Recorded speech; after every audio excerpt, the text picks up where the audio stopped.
everyone! Welcome to Dr. Lorna's Diary. In this video, I will talk about Buhay Frontliners. I just want to tell you guys, and I'm so thankful for those who had already watched my Buhay Frontliner Part 1 that was released last January. It has already 1,400 plus views and counting. I'm so happy and thankful, of course, for the Buhay Frontliner Part 2, wherein I talk about the OPD life. No, so it has already 1,000 plus views and counting as of this time, and hoping for you guys to see you again watching this part 3 of Buhay Frontliners. In this video, I ask my co-frontliners one common question, and the question goes like this.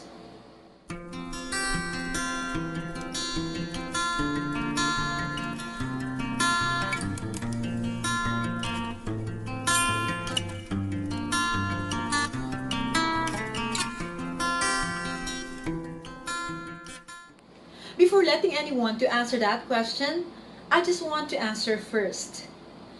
For me, before the pandemic, I work 8 o'clock a.m. up to 2 o'clock a.m. daily, and Monday through Saturday, and sometimes I have early morning Sunday. So if you notice, I do not have time, of course, for myself and for my family. That is absolutely understood, because as a doctor, I pledge that I have to serve the sick, I have to serve the needy, and be a doctor with the best of my ability. But sometimes I wasn't able to realize that I left my life, my family behind. But when the pandemic comes, it turned out to be different. I have more time for my family rather than to my job. But I didn't lose my job, of course, because as a doctor, you still cure the sick. No? You still have to teach your students. And you still have to go to the companies where employees are waiting for your service. But then it is being minimized because I wasn't able to go to my clinic in the hospitals, because everybody knows that most people are using the telemedicine as a tool for medical consultation. So it makes me happy also that I have time for my family, a lot of time, and be spending moments with them is the most precious moment of my life. It was March 11, 2020 when WHO declared COVID-19 pandemic. I tackled that pandemic in my first medical vlog. Sacrifices of our fellow frontliners worldwide cannot be denied. Lives were taken, constant livelihood are afflicted, and our economy dropped. Everyone's lifestyle was being affected too, as the young population and elderlies are restricted from going out.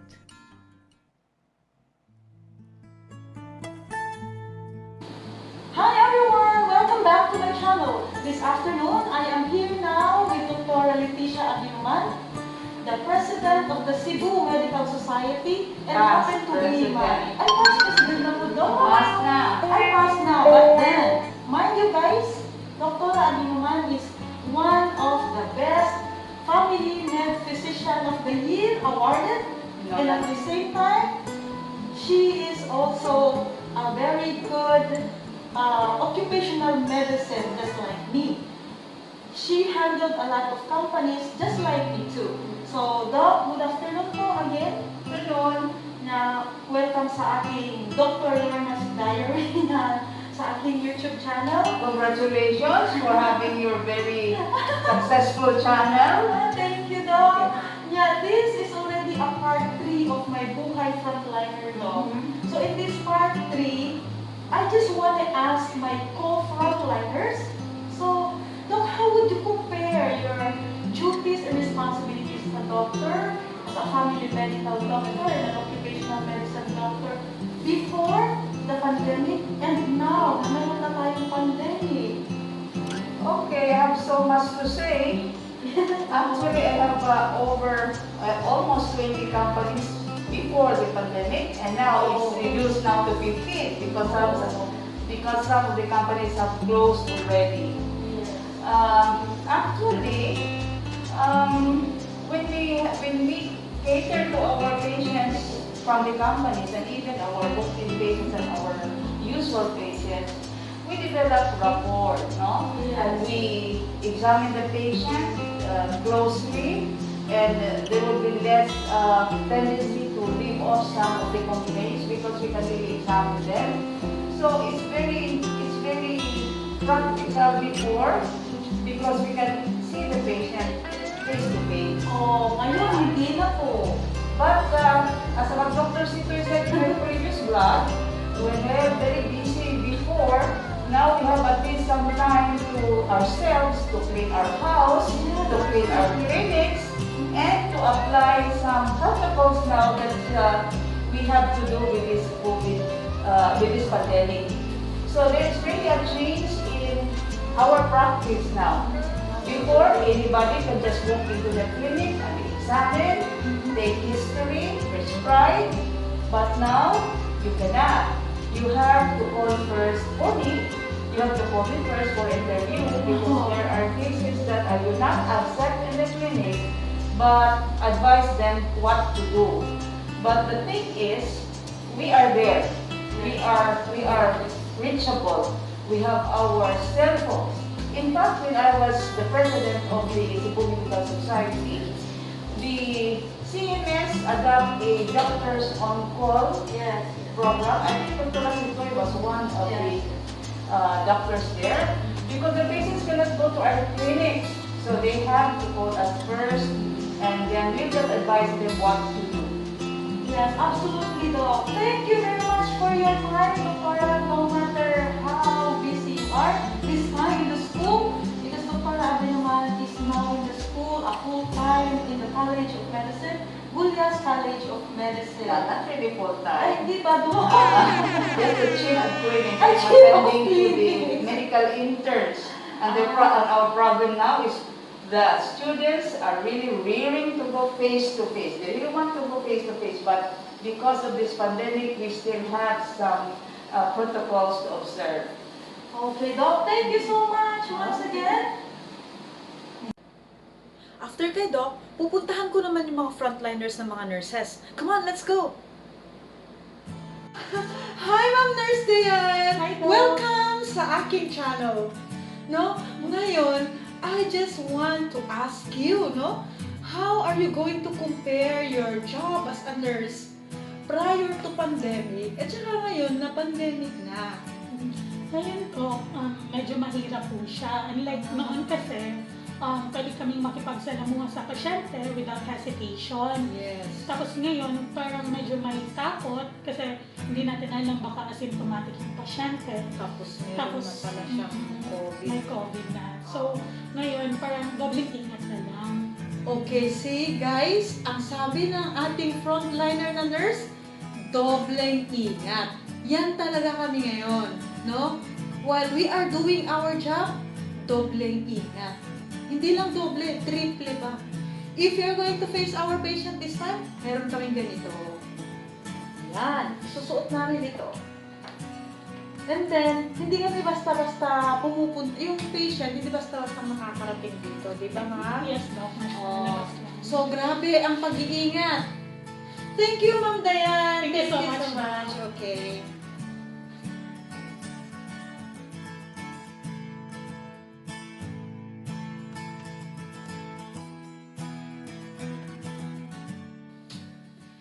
Hi, Ma'am Nurse Aryan. Welcome to my channel.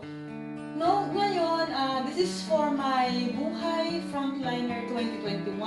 I just want to ask you one thing. How can you compare your work or your life as a nurse ngayon na may pandemic at noon na wala pang pandemic? This pandemic actually changed our lives significantly. Yes, absolutely. Aside from the fact that people try to appreciate our work as frontliners as well as essential workers like the cashiers, salespersons, and the rest, I observed three things. One, probably people or us try to appreciate more the value of immune system as well as Yes. health. Tama, you're right. Yes, and not because we are medical workers, we know the fact that we know the function of immune system. Other people may not know what's the value of it until now. Yeah. Yeah, especially for young generations. Mhm. They try to go to the malls, eat in a fancy restaurant, Yes. meet and greet with their friends without any hesitations, and because they thought that we're young and we will always be healthy. Yeah. But they are wrong, of course. Yes, they So are wrong, guys, of course. listen, huh? As what mom said, always take good care of yourself, and of course, you have to follow the three tips na always that is being advised to all of us. Number one, always wear your mask. Yung mga young generation sometimes they forgot.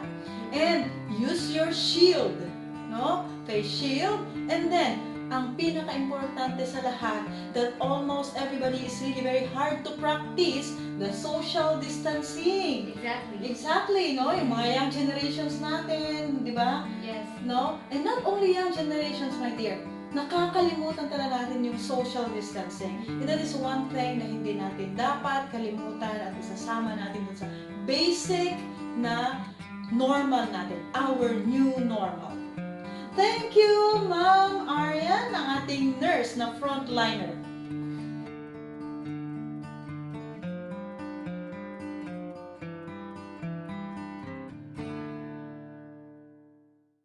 Hi, Ma'am Isabel. Good evening. Good evening, Doc. Yeah, welcome to my channel, no?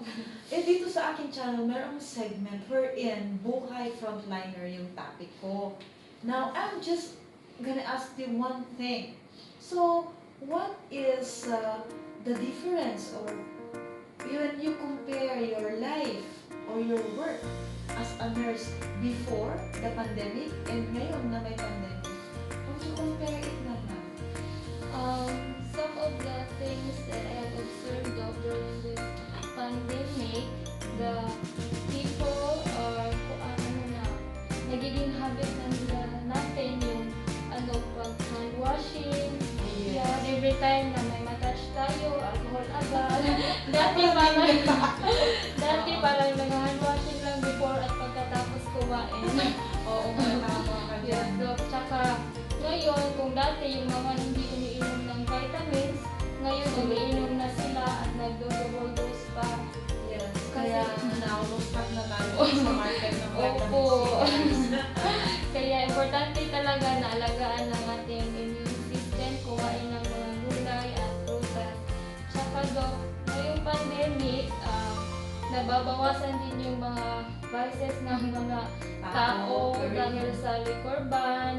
Tsaka bawal na din yung mga sabong. Maraming mga asawa ang natutuwa. Kasi wala na yung mga Wala na maraming inom-inom vices. yung mga ganyan. Okay, with that guys, listen ha, we have to strengthen our immune system.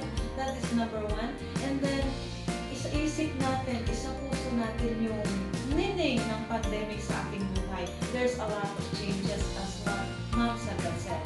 Thank you very much, Ma'am Thank you so Sabel. much, Doc. I'm very grateful to be part of your video. Welcome, my Thank you. dear.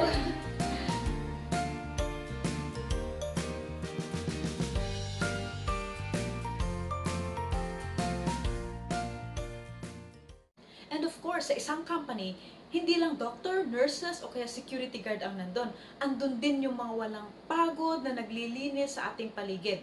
Yun yung ating mga housekeepers. Come on, let's ask them too. Come on, let's go. Hi, Ma'am Antonia. Yes, Doc. Yeah, welcome sa aking channel. Ito na ako'y segment na Buhay Frontliner, no? It will be the part 3. Part 3 na siya.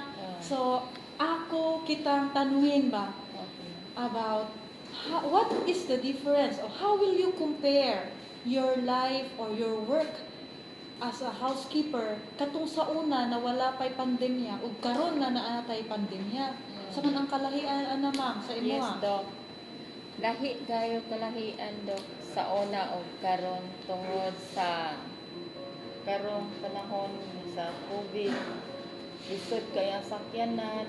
Oo nga, may sakyanan? Sige, may paabot sa dan. Ugay kaayo makasakay.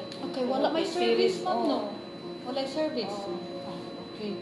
Sige, may paabot series niya. Puno na inig-abot sa among kuan area. Manang usahay. Ugay kay hindi maabot. Pero katong sa una, prior to Okay ra pandemic. to sa una do. Okay ra to sa una kay daghan mga sasakyan, no? Di na mo magpaabot karon lisod. Lisod kaayo kay gikan sa babaw puno na inig-abot sa ang area dapit.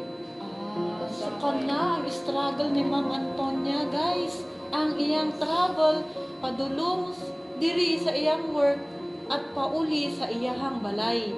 Thank you, Ma'am Antonia. Sige. Maraming salamat. Thank you. Hi, Ma'am Maricel. Maayong adlaw nimo. Adlaw sa Yeah, welcome sa aking channel. Na ako'y segment sa akong vlog na Buhay Frontliner. Na ito part 3 na ni. Nga, ganahan ko na i-ask no, sa inyo nga, sa ato tanan ng frontliners. What is the difference of how will you compare man yung job mo as a housekeeper katong sa una na wala pa'y pandemya o karon na nalagit pandemya? Para na po do kay dili masagay kung sakay ban jeep sa nakita na ko sa mga katawhan kay bisud sila commute niya ato sa mga malls kailangan mag-facial niya magmask niya social distancing niya abot sa balay dili mag-distancing Ay, okay na to may pamilya. niya Yaw, so anong kalahian karon? ang karon kay murag kailangan na jud ka mag-focus na jud sa trabaho kay tungod sa pandemic gani na kailangan na kuantong sa nagmalmahan ang mga kuan. So para sa imo Para na ako na siya. Para sa imo nga love your job well kasi lisod pag mawagtahan ka Magtatrabaho niya pandemic pa jud. Pandemic pa jud. So guys, tingnan niyo ang concern ni Ma'am ha. Love your job. That's what we get from her ha. Love your job daw. Kasi mahirap daw wagtangan og work, trabaho kay pandemic. So maraming salamat Ma'am Maricel. Thank you, Doc. Hi Sir Carl, maayong adlaw. So welcome sa akong channel. No? Na ako'y segment sa akong vlog na mag-ask ako nimo. Ang question ko is, unsa man ang kalahian ng imuhang trabaho o pagtrabaho katong sa una na wala pa'y pandemic ug karon na ana tay pandemic. Tinoon lang do dako jud kayo kalay. Sige. Samantong Parehas sa una muli ko alas 11 sa gabi makauli ra ko dayon. Sa pagkakaroon na may curfew gud ang mga vehicles. Ay, oo, yung So curfew. alas 8 lang photo sakyanan. So isod ko bulian ng alas 11. So, saan naman, So sir? kinahanglan ko schedule nga hindi mo lapas sa alas 8. Magpa-reschedule na lang ko sa akong schedule din.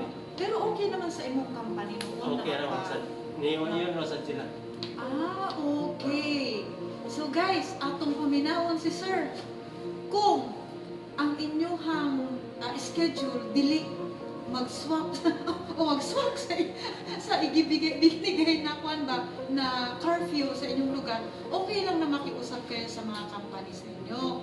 Kasi, again, kagaya ng sinabi ng isa nating frontliner kanina, anong sabi niya? Love your job.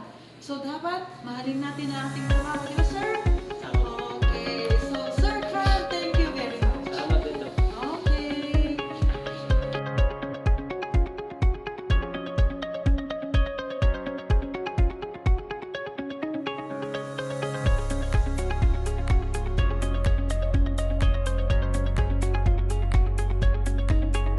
Thank you very much for being with us until the end of the video. Maraming salamat po. For those who haven't subscribed yet, please do not forget to subscribe, to click the notification bell for you to be updated once na nag-release po ako ng aking video. And for those who have something in mind about Buhay Frontliners and ating mga essential workers, if you have an idea what topic I will cover, please do not hesitate to write it down in the comment section and then I will try my very best to do it. Thank you very much everyone and God bless.